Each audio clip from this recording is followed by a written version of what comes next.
Hey guys, Happy New Year.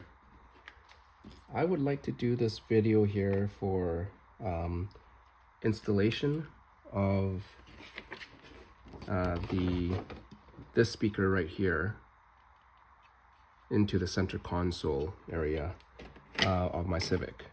So I've already, in the previous video, you can see that I've already taken out the trim. This is the original speaker. Just gonna quickly remove the two screws that holds it in and show you guys the speaker. So the one thing that I wanted to focus on is after watching some of the YouTube channels and some of the installs that others have done, I realized that there's one component that has not been reviewed and focused on at all, and it is the sealing part of it. Sealing meaning sealing of the enclosure. Stock, these things are made to seal perfectly, creating what we call an infinite baffle. So you see this foam right here? That foam cups onto here perfectly. Same thing with the doors, same thing with if you have speakers in the back trunk area, that also is mounted the same way, what we call an infinite baffle. So I just wanted to show you guys what that is quickly. So of course, the most common speaker enclosures is a sealed enclosure, right? So it's basically a box and you get the speaker right here, right? And then the speaker is sealed within this box, and the sound goes out this way, and then the other resonant frequencies go in the box and gives you that nice quality full sound. There's ported, so you have a box, it'll have a port on the side or something where there's a port and the speaker can be just mounted here, sort of idea. The port could be in the back, right? Anyways, either way, the speaker has air going this way and the resonant frequencies going this way, right? Or that way. So basically, what happens when a speaker is out in its free air form? So let's say here's the speaker and you got your driver right there, and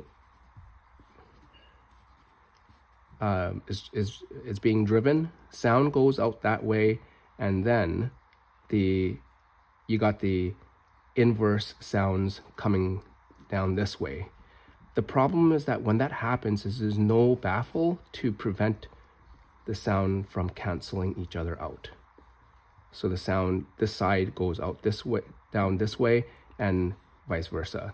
So basically, sound counters each other out, and then you will get a muffled sound, or I guess a less dynamic sound, right? And the last thing you want is that to happen, because obviously we're doing speaker upgrades. So in other videos I've seen, people just nilly-willy, was it willy-nilly? Anyways, put these speakers into the enclosures. Like for example, I can just easily plop this one in here. Sorry, the pen is rolling. Plop this one in here and do nothing, and have it just, the sound just go everywhere, right? You see that? So there's going to be a gap that the sound has a chance to do this canceling out of it itself, right?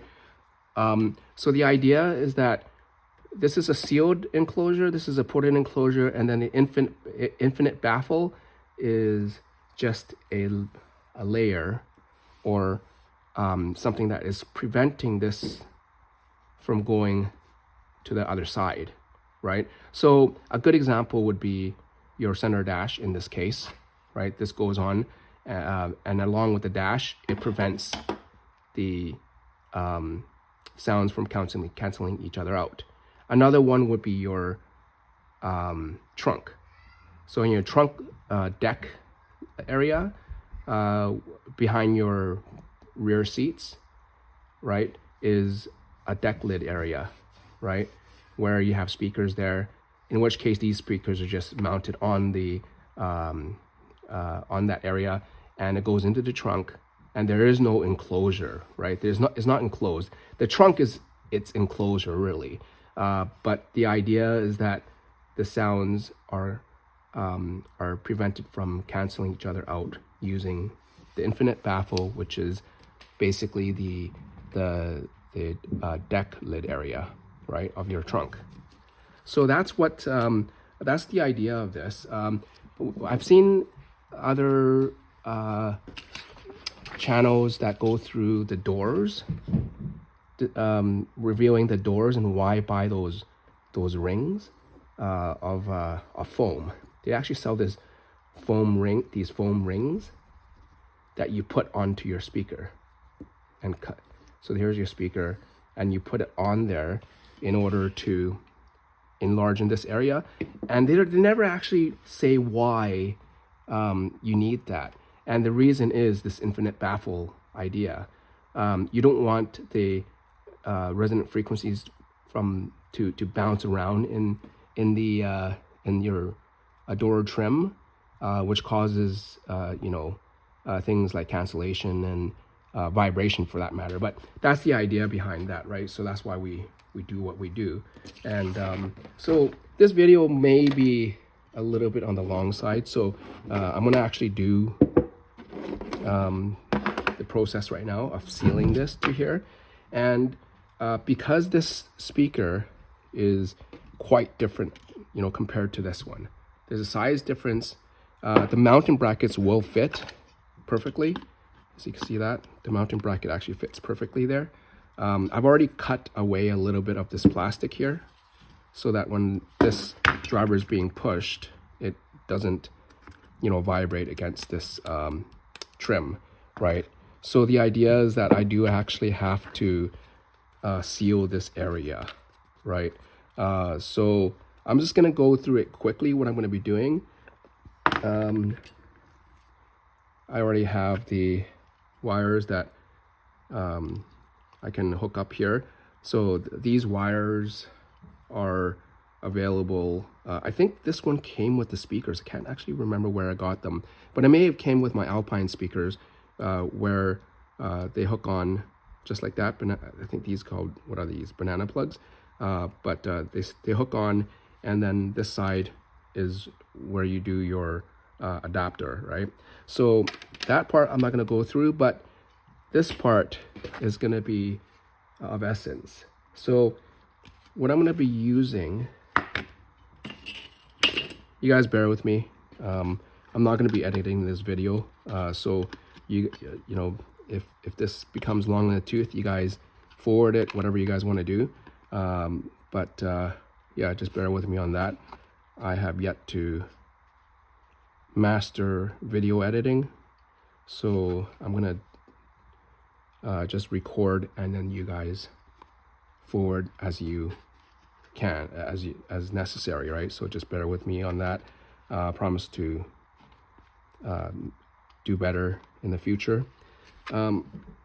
So right now I'm actually just sizing everything up by eye and deciding what I should do. As you know, there's a sensor right here, so I'm just gonna actually grab that sensor.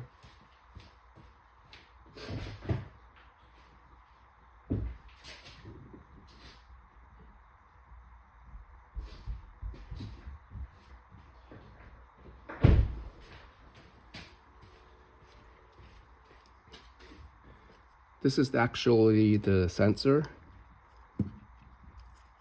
Like I said, I believe it's a light sensor. And it goes on here just like that, just snaps in just like that.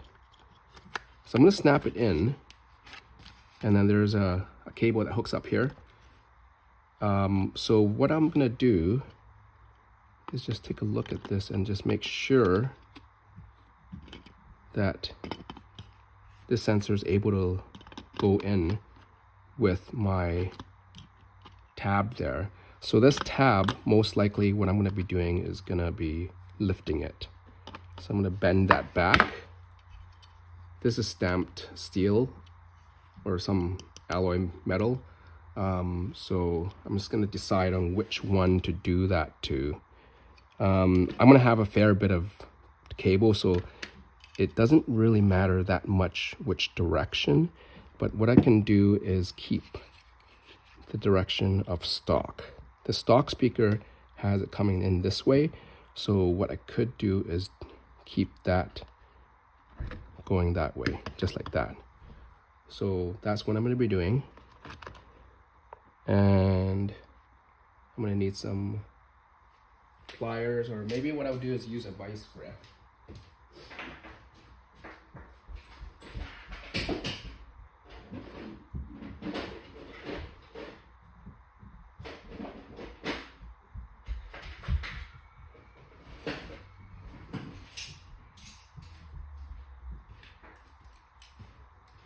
I'm just in my garage, so my toolkit is just a few steps away. But with the vice grip, pair of pliers,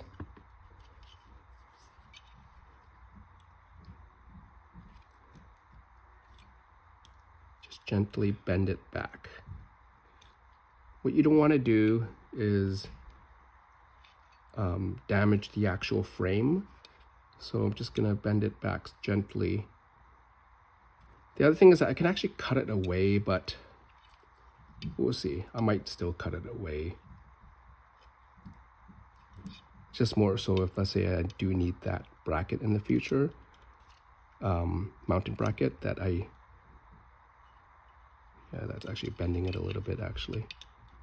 Might have to Dremel it out. Okay, change of plans. Yeah, I don't really want to bend the frame. The actual basket. I'm gonna have to Dremel that out or use some sort of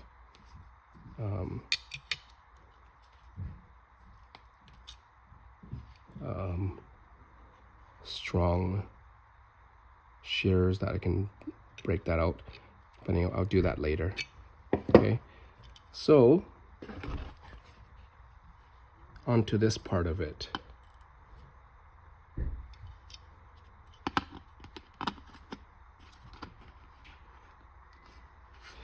Most of the YouTubers, or most of the people who I've seen do installs, they just go ahead and mount this on there just like that without sealing it, right? So sealing it, this is gonna not be the easiest thing to do. Why I say that is because the speaker is bigger than the previous one. So what I will have to do is, build something around this area to go all the way out to about the diameter of this new speaker. And then I will be putting on some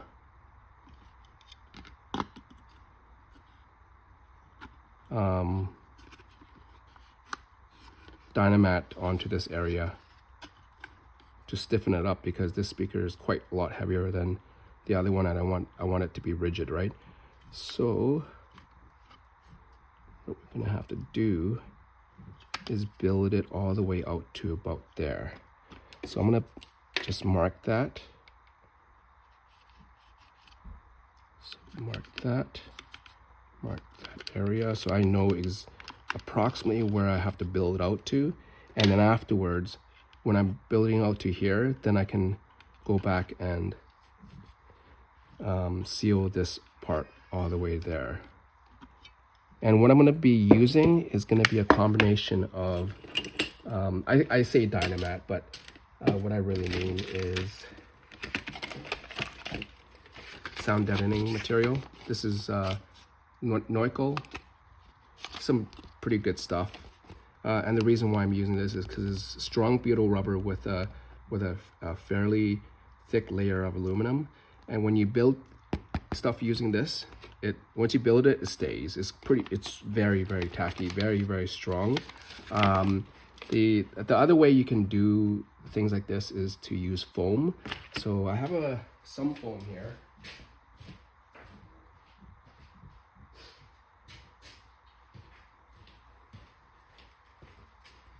Here's the foam, and while foam is okay, it may not keep its shape, and then it may not be strong enough to, right, to keep that infinite baffle sealed properly. So I'm going to be building it out with this stuff first, and then afterwards use some combination of even some 3M mounting tape. I got some alien tape here as well, and this stuff is very strong as well. Have you guys ever used alien tape before? Once you stick it onto something, it stays, and it's quite pliable. So yeah, it's almost like Play-Doh. So that's what I'm going to be doing. And what I can do is probably make another video later on exactly how that goes. But typically what I will, let me just go ahead and sort of go into some of the ideas of how to do this. I don't have a workshop or anything that, you know, resembles a full set of tools and things to build, you know, routers and all sorts of things, right? So this is what I have, so this is what I'm going to be doing. I know it takes a little bit more time, but I mean, it's a bit of a hobby, right? So just gonna grab a knife.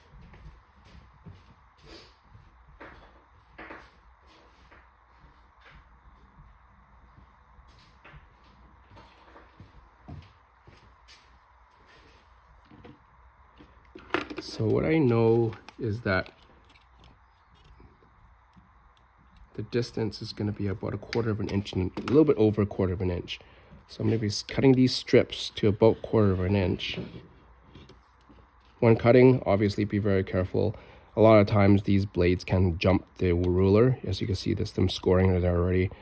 And it could jump the ruler, and obviously if it jumps the ruler, you're going to cut your fingers, right? So yeah, don't do what I've done in the past. So just going to be cutting a bunch of these strips.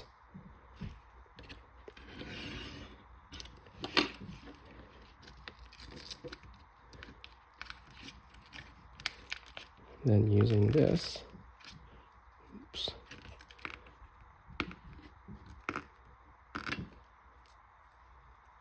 as almost like a gasket.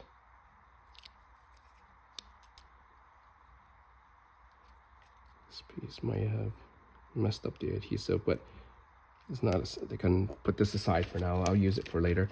I may have not cut through deep enough here.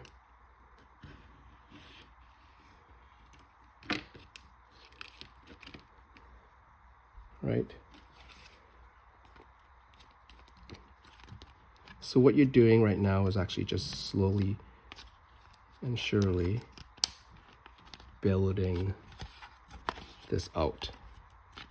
I'm going to leave the sensor here because I actually want to have that there so I know that I have accounted for it. Because oftentimes when I'm doing these type of things, if I don't leave that sensor intact while I'm doing this, I tend to forget about it and I forget to build around it, right? And then afterwards, you know, then you're like, ah, shoot, now you have to go back and fix it again, which is a pain.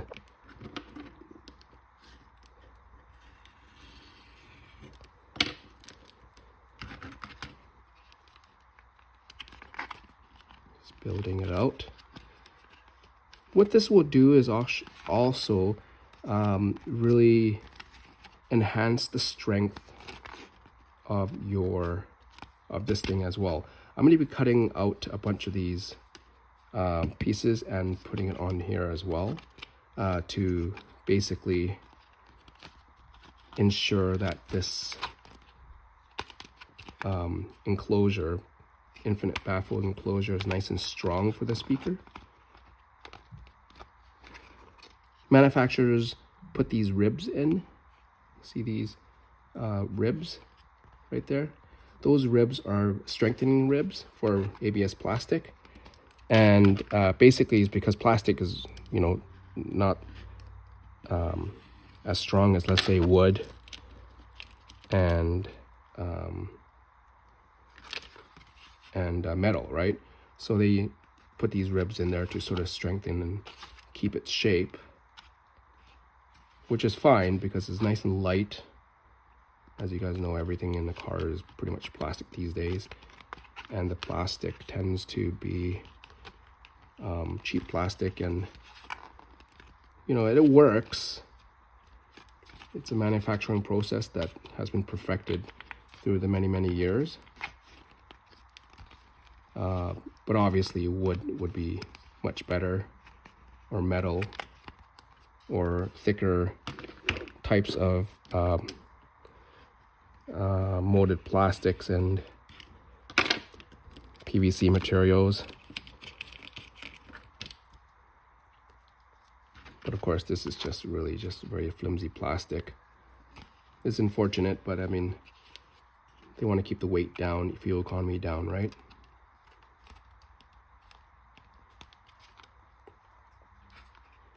So right now, I've effectively built out about 1/4 of an inch already. I have still a ways to go, and that's fine, right? It's New Year's.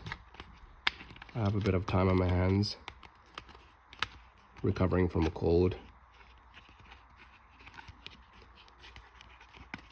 So I'm going to build that all the way out to this part right here, in which case I will have a nice strong surface to mount some foam tape or more of this stuff, right? So that's the idea of what I'm doing right now. And then because I'm sealing it, it will have a proper infinite baffle for the new speaker to perform. So basically, if you don't do that, the unfortunate thing is that you're probably going to get marginal increase in sound. Most of it is going to escape through the sound. I mean, the sound quality is going to escape through that canceling. And while you have replaced this, you know, cheap stock speaker with a really good speaker, the install and implementation is key. If you're able to seal it, seal it.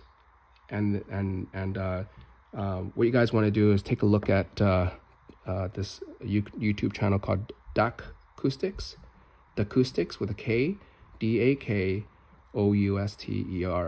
or TICS. I mean, so I'll put it into the description, right? But he has some really good videos on acoustics and speakers and enclosures, and a lot more technical than I am anyway, and a lot of information I've got from his channel, and is a great resource on YouTube. So I'm going to put that in the description, and you guys can check out his channel as well. So that's it for now. Once I'm done, I'll show you guys my progress. I don't want to bore you guys with this process because it takes such a long time to do this. But anyways, like I said, I'm gonna build it out and then work around the frame, and probably gonna do something for this part too as well, because if you could see, the more rigid that you can mount the speaker, the better, right? As you can see, this is where exactly it mounts, and there's already this section where I can actually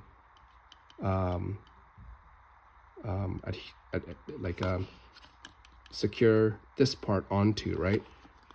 This one obviously I can't, because there is that sensor there, right? So that's going to be out of the question, but at least I have 1, 2, and 3 points of security, right? So that's what I'm going to be doing. And yeah, so hopefully you guys are having a great new year so far.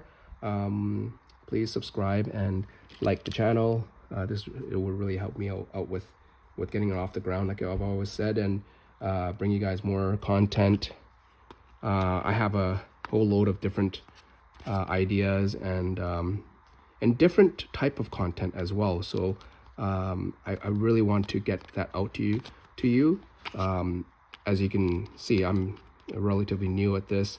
The amount of umming and ahhing is because it's never been my specialty when it comes to video. I'm an artist by trade, but it's always been visual arts, 2D, right, instead of performing arts per se, right? So just yeah, bear with me. I promise to get better, and I get you guys some better content. Really start to invest in time and knowledge on doing the video edits and whatnot, right? So those are the things that I'm going to be doing in the new year. So yeah, really do appreciate you guys watching and commenting, and subscribers have increased, even though I have a small base. That's okay, got to start somewhere, right? So you guys have a great new year again, and I'll talk to you soon. Take care.